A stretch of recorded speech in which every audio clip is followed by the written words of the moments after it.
हिंदवी स्वराज्याचे सरसेनापती नेताजी पालकर यांच्या शुद्धीकरणाला यंदा तिथीनुसार 350 वर्ष पूर्ण होत असल्याच्या पार्श्वभूमीवर 2 ऑगस्ट रोजी राष्ट्रीय शुद्धीकरण दिनानिमित्त सोलापुरात विशेष कार्यक्रमाचं आयोजन करण्यात आलं आहे। हिंदवी स्वराज्याचे सरसेनापती नेताजी पालकर यांच्या शुद्धीकरणाला अर्थात घर वापसीला यंदा तिथीनुसार 350 वर्षे पूर्ण होत असल्याच्या पार्श्वभूमीवर दिनांक 2 ऑगस्ट रोजी राष्ट्रीय शुद्धीकरण दिनानिमित्त सोलापुरात विशेष कार्यक्रमाचं आयोजन करण्यात आल्याची माहिती हिंदू जनजागृती समितीचे महाराष्ट्र आणि छत्तीसगड राज्य संघटक सुनील घनवट यांनी पत्रकार परिषदेत दिली।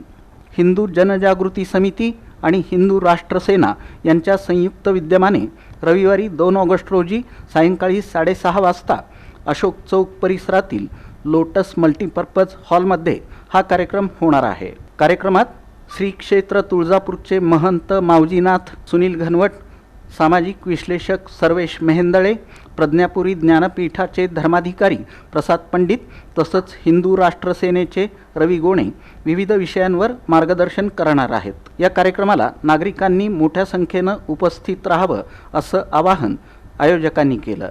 आज सध्या समाजातल्या स्थितीत पाहिलं तर लव्ह जिहादच्या माध्यमातून एनसीआरबीचा रिपोर्ट आहे, नॅशनल क्राईम ब्युरोचा रिपोर्ट आहे की मागच्या 25 वर्षांमध्ये संपूर्ण भारतभरामध्ये 14 लाख मुली आणि महिला गायब आहेत। एक व्यक्ती जर धर्मांतरित झाला तर राष्ट्रांतरण केल्यासारखं आहे, हे स्वातंत्र्यवीर सावरकरांनी सांगितलेलं एक वचन आहे।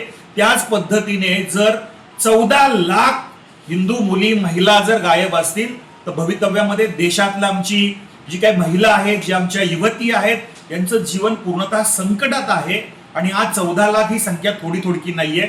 ज्या मुली लव्ह जिहादला जबरदस्तीने फसवून प्रलोभनाने बळी पडतात अशा काही मुली असतील, त्यांना पुन्हा हिंदू धर्मात येण्याची इच्छा असते।